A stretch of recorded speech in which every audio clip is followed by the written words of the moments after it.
Une bonne fois pour toutes, vos coins ne sont pas dans vos wallets crypto.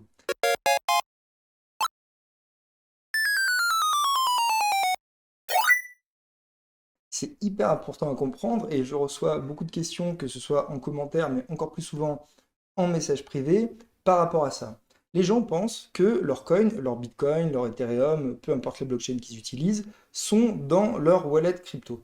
Pourquoi? Parce que à la base, on a choisi ce vocabulaire. Et les gens, en fait, font confiance à ce vocabulaire, font une analogie avec le monde de tous les jours, quoi. J'ai des pièces dans mon porte-monnaie. Et donc, du coup, bah, ils sont perdus à cause de ce vocabulaire qui est trompeur. Donc, une bonne fois pour toutes, vos coins ne sont pas dans vos wallets crypto. Alors, où sont-ils? Eh bien, ils sont sur la blockchain, en quelque sorte. Et je vais essayer d'expliquer ça un petit peu de manière facile à comprendre. La blockchain, c'est quoi? C'est pas hyper difficile à comprendre si on veut l'approcher d'une manière un petit peu simplifiée. C'est un registre et qu'on peut lire ligne à ligne, comme un petit peu votre relevé de compte. Vous avez, si vous voulez, sur chaque ligne, une transaction. Monsieur X a transféré 5 coins à Monsieur Y, Monsieur Z a transféré 12 coins à Monsieur W, etc., etc. Et donc du coup, si on prend toutes les lignes depuis le début de cette comptabilité, qu'on fait les plus et les moins de tout le monde, et bien on arrive à savoir qui a combien dans son wallet. Donc vos coins ne sont pas dans vos wallets, en fait, ils sont dans un compte qui est enregistré sur la blockchain. Et ce numéro de compte, en quelque sorte, c'est votre wallet. Votre wallet, c'est une sorte, c'est votre numéro de compte, on pourrait dire. Voilà. Donc, si vous avez l'adresse, par exemple, on va faire un exemple. Si vous avez cette adresse-là, là, c'est l'adresse avec laquelle j'ai créé le CoinSu token, hein, donc je reprends toujours la même adresse pour les petits tutoriels liés à ce genre de choses, eh bien, on voit ici les différentes transactions qui ont été faites avec les dates. Donc, on voit que ça fait un petit moment que j'ai fait des trucs. Et donc là, j'affiche une transaction simple sur la blockchain. Il y en a des beaucoup plus compliquées, mais je ne vais pas rentrer dans les détails. Qu'est-ce qu'on voit? Eh bien, on voit que cette adresse-là a envoyé à cette adresse-là cette quantité de BNB. Ça a coûté tant de frais, et voilà, c'est tout. Donc, très simplement, ensuite, bah, on suit tout le carnet d'ordre, tout le carnet de transactions depuis le début de la blockchain. Et en ce qui concerne votre adresse, on additionne tout ce qu'elle a reçu, on soustrait tout ce qu'elle a envoyé et on connaît votre solde. Et donc, du coup, MetaMask, par exemple, bah, qu'est-ce qu'il fait? Il m'affiche ici mon solde, donc il affiche 0,4068 BNB. Et ça ne veut pas dire qu'il y a 0,4068 BNB dans mon wallet. Ça veut dire qu'à cette adresse, MetaMask est allé voir ce qui s'y passe et il m'affiche mes trucs. Mais mes coins, mes BNB ne sont pas dans MetaMask. Ils ne sont jamais dans un wallet. Un wallet, finalement, ce n'est jamais qu'une interface graphique qui vous permet d'afficher ce qu'il y a à telle ou telle adresse.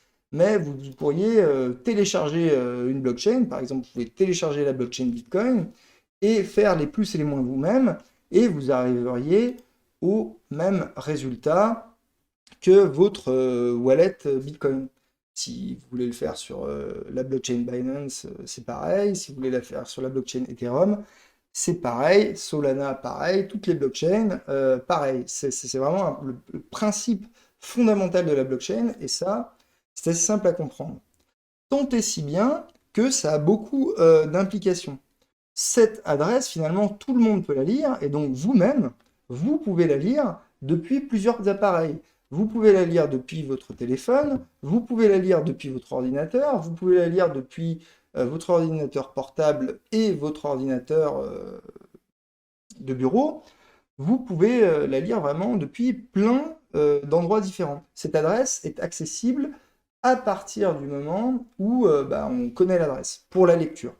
Et ensuite, pour déplacer les coins qui sont dans vos toilettes, là, c'est un petit peu différent. Il faut faire un petit calcul qu'il faut mettre, si vous voulez, le résultat d'une opération, et il faut la diffuser sur la blockchain. C'est ça aussi que sert un wallet comme MetaMask. Il va calculer à partir de votre mot de passe secret une petite moulette de calcul assez simple à faire, et il va diffuser donc la transaction que vous voulez faire. Donc, je veux envoyer depuis mon adresse à telle autre adresse, 0,85 et quelques BNB.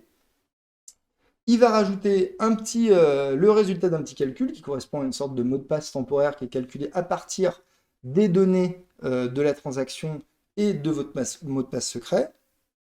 Il va diffuser ça, et les gens qui valident, les validateurs de la blockchain, les mineurs, les validateurs, ça dépend de la blockchain, si c'est proof of stake ou proof of work, enfin les gens qui s'occupent de sécuriser la blockchain, ils vont regarder le résultat de ce calcul, et ils vont faire ah oui, il est valide, c'est sûr, c'est le possesseur de ce compte-là qui a diffusé qui a diffusé une transaction, et donc du coup on va l'enregistrer dans la blockchain, et ensuite tout le monde connaîtra votre nouveau solde qui aura diminué, et tout le monde connaîtra le nouveau solde du destinataire qui lui aura augmenté de la valeur susdite. Mais vos 24 mots, c'est vraiment un truc qui est encore plus large que ça. Ça ne vous permet pas seulement d'accéder à une adresse, à cette adresse-là, ça vous permet d'accéder à plein d'adresses. C'est-à-dire que les 24 mots, en fait, si vous voulez, c'est une sorte de phrase graine, on appelle ça la phrase graine, seed phrase en anglais. C'est la graine qui permet de créer une infinité, comme une graine qu'on planterait, qui ferait un arbre, qui ferait des fruits, qui aurait d'autres graines, et d'autres graines qui pourraient faire d'autres arbres et d'autres fruits. Bref, il y a une notion vraiment de graines qui permettent d'aller vers l'infini. Une infinité de quoi? Une infinité d'adresses. Donc, la phrase graine, c'est la garantie d'avoir accès à votre adresse, celle la première que vous utilisez, mais aussi à plein d'autres. Tant et si bien que ici, je peux créer des comptes de manière quasiment infinie, quoi. Il y a presque pas de limite. Je sais plus c'est quoi la limite, mais elle n'est pas humainement atteignable. Donc vous, si vous avez besoin d'un compte pour ceci, un compte pour cela, etc., si vous avez besoin de plusieurs comptes, parce que vous avez envie d'utiliser plusieurs comptes pour différentes tâches, votre phrase graine vous permet de le faire. Si vous voulez 10 comptes, 20 comptes, 100 comptes, 1000 comptes, 10 000 comptes, peu importe, c'est vraiment cette phrase graine qui vous permet vous faites un petit calcul supplémentaire, hop, vous avez une nouvelle adresse, et avec cette nouvelle adresse plus votre phrase graine, vous avez, à chaque fois que vous voulez faire une transaction, la possibilité de calculer ce fameux mot de passe temporaire, et hop, vous pouvez diffuser une transaction qui sera valide sur la blockchain. Donc là, vous voyez, j'ai 4 comptes qui sont tous issus de la même phrase graine, et donc du coup, j'ai 4, ils ont appelé ça accounts, qui veut dire compte, mais c'est un seul wallet crypto qui correspond à une seule phrase graine. Cette graine m'a permis de créer donc 4 adresses différentes, et à partir de cette graine, je peux diffuser des transactions à partir de ces 4 adresses différentes. Chacune de ces adresses, on peut aller les voir, elles ont leur propre vie, quoi. D'un point de vue externe, on a l'impression que c'est pas la même personne, mais d'un point de vue interne, du point de vue de votre point de vue à vous, c'est la même phrase graine qui permet d'accéder à la compte 4, à la compte 1, etc. Donc si vous mettez cette phrase graine dans le MetaMask de votre téléphone, vous aurez accès aux 4 comptes, sans aucun problème. Si vous mettez votre phrase graine fantôme à la fois sur votre téléphone et à la fois sur un ordinateur, puis un autre ordinateur, puis un autre ordinateur, tous sur les ordinateurs ont accès à tous les comptes qui ont été créés à partir de cette graine. Donc finalement, le Saint Graal pour lire ce qu'il y a sur votre compte, c'est l'adresse, et le Saint Graal pour créer des nouvelles adresses et déplacer des coins qui sont stockés à telle adresse sur la blockchain, c'est-à-dire sur la blockchain, on sait qu'il y a tel solde lié à telle adresse, et bien pour déplacer ce truc-là, il vous faut la phrase graine, et il vous faut une interface graphique, donc MetaMask, Phantom, etc., pour pouvoir cliquer, tout simplement. Et si vous avez envie de faire des sous-comptes, vous n'êtes pas obligé de créer un deuxième, un troisième, un quatrième wallet. Vous pouvez avoir plein d'adresses dans le même wallet. Donc si vous utilisez, si vous créez, si vous installez un MetaMask sur un autre explorateur, sur un autre PC, sur un autre téléphone, peu importe, etc., et que vous rentrez vos 24 mots-clés, vous aurez accès à toutes ces adresses. Il n'y a pas de souci. Elles sont disponibles de partout à partir du moment où vous avez le mot de passe. La seule chose qui compte, c'est le mot de passe. C'est la raison pour laquelle il ne faut le dévoiler à personne. Donc, vous n'avez pas besoin qu'un wallet soit vide pour pouvoir l'installer sur un PC. Vous n'avez pas besoin de rien du tout. C'est juste une moulinette qui vous permet d'accéder aux informations qui sont sur la blockchain. Donc, ces informations sont sur la blockchain. À partir du moment où vous avez le mot de passe, vous écrivez une transaction et vous les modifiez. C'est tout. Maintenant, niveau de complexité supplémentaire, le wallet nano bidule. Alors le wallet nano bidule, X, S, je sais pas quoi, les versions du futur, ça c'est un truc encore plus compliqué à comprendre et donc du coup je vais prendre mon temps et je vais essayer d'expliquer ça simplement. Vous allez prendre MetaMask, typiquement ça marche pareil si vous utilisez par exemple là XDefi, ça marche pareil si vous utilisez Phantom, Elrond, peu importe. Et typiquement, vous allez aller dans une option et vous allez dire connecter hardware wallet. Alors c'est pas pratique parce que ce machin-là, ça s'appelle wallet et ce machin-là, ça s'appelle wallet aussi. Et donc du coup, qu'est-ce que ça veut dire wallet? Donc ça, c'est ce qu'on appelle plutôt un cold wallet et ça, c'est ce qu'on appelle plutôt un hot wallet. La différence entre les deux, elle est assez simple à comprendre, c'est qu'il y a un moment donné où MetaMask va devoir stocker votre phrase clé d'une manière ou d'une autre, de manière cryptographique, peu importe. Et donc du coup, quelque part, vos clés sont sur cet ordinateur. Et s'il y a un hacker qui accède à l'ordinateur et qui arrive à accéder à votre wallet, et ben, à tout moment, il peut déplacer vos coins, il peut vous voler vos fonds. Alors qu'avec un cold wallet comme celui-là, il ne peut pas le faire. Pourquoi? Parce que la partie dans laquelle est stockée votre clé privée n'est jamais connectée à Internet. Vous allez connecter avec un câble, par exemple, voilà, là je le connecte à mon ordinateur, hop, malgré le fait que j'ai connecté ce câble à ce dispositif et que ma clé est dans ce dispositif, il n'est toujours pas connecté à Internet parce que au niveau du hardware, blablabla, c'est pas connecté. La seule chose que l'on peut faire, c'est demander à travers ce câble un mot de passe temporaire. Et si vous le validez directement là-dessus, il va renvoyer le mot de passe temporaire via un truc qui est vraiment déconnecté. Donc du coup, physiquement, les hackers ne peuvent pas accéder à la clé qui est là-dedans. Ils pourront éventuellement faire des demandes de clés temporaires. Et tant que personne n'aura validé la demande physiquement sur cet objet, eh bien, il n'y aura aucune clé temporaire qui sera diffusée. Donc, si vous utilisez ce truc-là, vos clés privées sont vachement mieux protégées que si vous utilisez ce truc-là. C'est pour ça que là-dessus, il faut laisser très peu de fonds, et là-dessus, il faut laisser l'essentiel de vos fonds.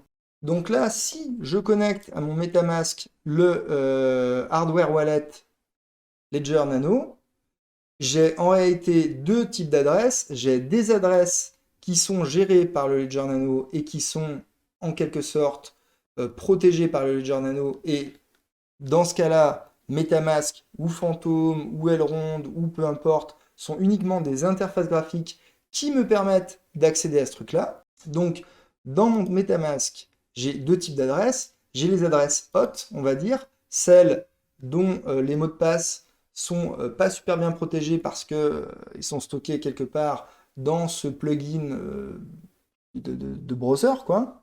C'est pas une protection satisfaisante si vous avez beaucoup d'argent. Et j'ai éventuellement la connexion qui me permet d'accéder à ce truc-là. Dans le cas où je fais créer un compte hardware, là, enfin, en fait, connecter mon MetaMask à ce truc-là, ça marche aussi avec Solana, ça marche aussi avec Bitcoin, ça marche aussi avec Ethereum, etc. Peu importe l'interface graphique que vous utilisez, ce truc-là, finalement, si vous le connectez au Ledger machin, c'est juste une interface graphique qui vous permet de lire la quantité de coins que vous avez sur telle adresse, de demander à Ledger Nano un mot de passe temporaire pour diffuser une transaction sur la blockchain, et c'est tout. C'est juste des boutons parce que c'est plus pratique de cliquer à l'écran quand il y a des boutons.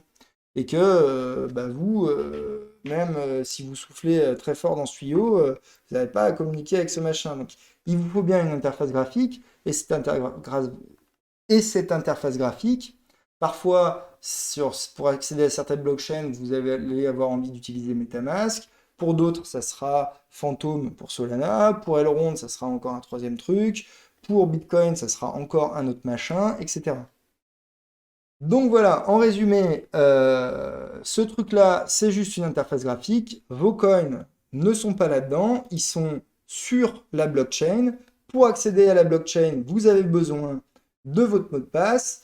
Et pour diffuser des transactions sur la blockchain, vous avez besoin d'une interface graphique. Cette interface graphique, elle peut se trouver sur n'importe quel appareil.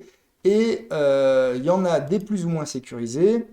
Quand on utilise ça, c'est mieux parce que c'est plus sécurisé, parce que vos mots de passe ne sont jamais accessibles via Internet. Seulement les mots de passe temporaires, si vous validez en cliquant sur ces petits boutons là, physiquement, en rentrant votre mot de passe et en cliquant sur les petits boutons, vous approuvez, tac, ça envoie le mot de passe temporaire. Voilà, j'espère que c'est beaucoup plus clair comme ça. J'espère que que ça vous a aidé. Et bah, dorénavant, quand on me posera la question, j'aurai cette vidéo à envoyer. En tout cas, moi je vous dis à bientôt dans l'univers crypto.